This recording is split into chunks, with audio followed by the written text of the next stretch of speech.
ಮೋಕ್ಷಕ್ಕೆ ಹೋದರೂ ಕೂಡ ಇದ್ದೇ ಇರ್ತದೆ.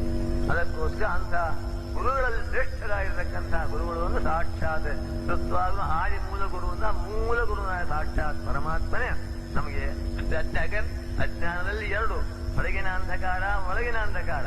ಹೊರಗಿನ ಅಂಧಕಾರ ಬಂದಾಗ ನಮ್ಮ ಬಾಹ್ಯ ಪದಾರ್ಥದ ಜ್ಞಾನವಾಗುವುದಿಲ್ಲ. ಈಗಾಗಲೇ ದೀಪ ಹೋಯಿತು, ಎಷ್ಟು ಒದ್ದಾಡ್ತಾ ಇದ್ವಿ ನಾವು. ಹಾಗೆ ಪರಮಾತ್ಮ ಪ್ರತಿ ದಿವಸ ಒಂದು ಸೆಕೆಂಡು ವ್ಯತ್ಯಾಸವಾಗದಂತೆ ಸೂರ್ಯೋದಯವನ್ನ ಮಾಡಿಸಿ ಬಾಹ್ಯ ಅಂಧಕಾರವನ್ನು ಪರಿಹಾರ ಮಾಡಿ ಬಾಹ್ಯ ಪದಾರ್ಥ ಜ್ಞಾನವನ್ನು ಮಾಡಿಕೊಂಡಿದ್ದಾರೆ.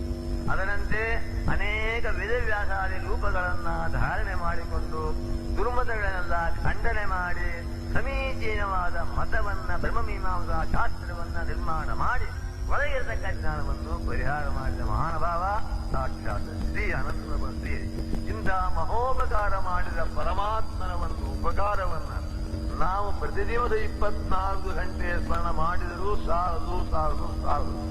ಹಾಗೆ ಮಾಡಲಿಕ್ಕೆ ಶಕ್ಯವಿಲ್ಲ ಅಂತ ಇಟ್ಟುಕೊಂಡು ಪ್ರಾಚೀನರು ಆ ಉದ್ದೇಶದಿಂದಲೇ ಸಂಧ್ಯಾವಂದನ ಬೇಡಪ್ಪ, ದಿವಸಕ್ಕೆ 3 ಕಾಲದಲ್ಲಿ ಆದರೂ ಆ ಭಗವಂತನ ಉಪಕಾರ ಸ್ಮರಣವನ್ನು ನೀವು ಮಾಡಲಿ ಹೇಳೋದಕ್ಕೋಸ್ಕರನೇ ಸಂಧ್ಯಾವಂದನ. ಸಂಧ್ಯಾ ವಂದನ ಅಂದ್ರೆ ವದಿ ಅಭಿವಾದನ ಸ್ತುತ್ಯೋಹೋ ಅಂತಿದ್ದರಿಂದ ಭಗವಂತನ ಗುಣಗಾನ ಮಾಡತಕ್ಕಂತೆ ಸ್ತೋತ್ರ. ಬೇರೆ ಬಂದ ವದಿಯ ಸ್ತೋತ್ರ